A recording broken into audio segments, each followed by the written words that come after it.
has tripled from 60 billion in 2021 to 195 billion in 2024, Madam Speaker.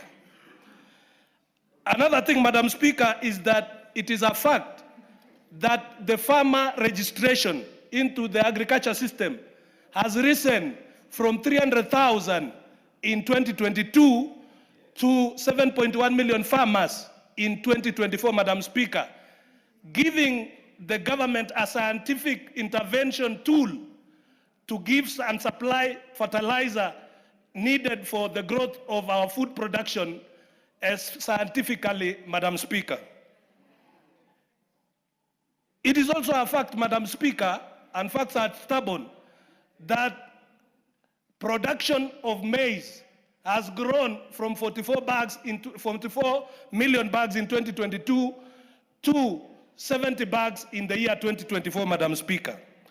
But more specifically, Madam Speaker, on the President's speech, I want to dwell and to congratulate him on picking the 4 national priorities, Madam Speaker, to invest in people through science and education, Madam Speaker, and to make sure that we increase research fund from 0.8 of GDP to 2% of GDP, Mr. Speaker, by the year 2027.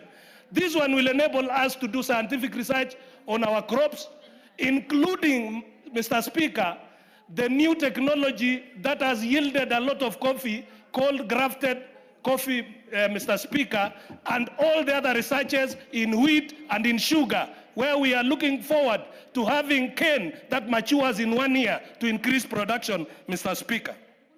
The second national priority, Mr. Speaker, is on water harvesting and irrigation.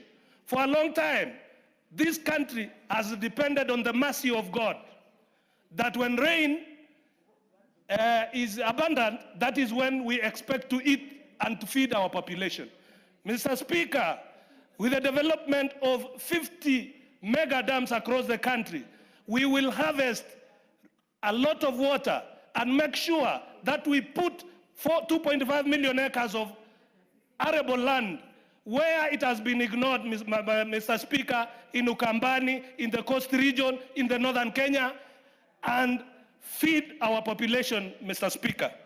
Finally, Mr. Speaker, on the infrastructure, the creation of the infrastructure fund and the sovereign wealth fund is an idea whose time is now. And Mr. Speaker, we want to actualize this even from the proceeds of privatizing non-performing government parastatals and agencies, put the seed money of 200 billion to start this fund and make sure that we open up all parts of the country equally, including areas that were ignored, going to Western Kenya, going to Northern Kenya, and every part of the country. We cannot be proud of one single superhighway and quote it as a symbol of success when the rest of the nation is receiving nothing, Mr. Speaker. So I allowed the President for 60% of Kenya that will be recognized with the dams.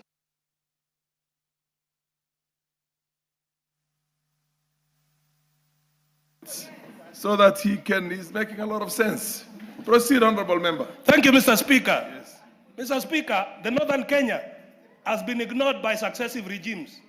But some members of this House would want to pretend that when their area is okay, the country is okay.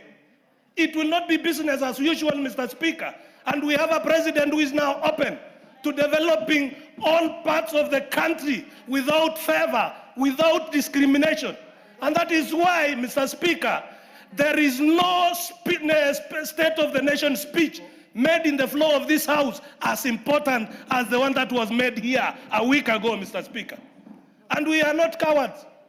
We have learned to speak the truth all our lives. We cannot exchange fear and tribal dominance for the truth that we must speak.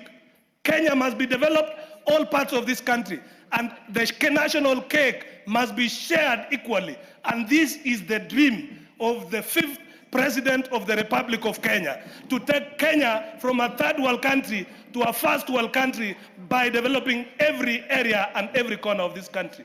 Mr. Speaker, I thank you And I congratulate the president for that speech.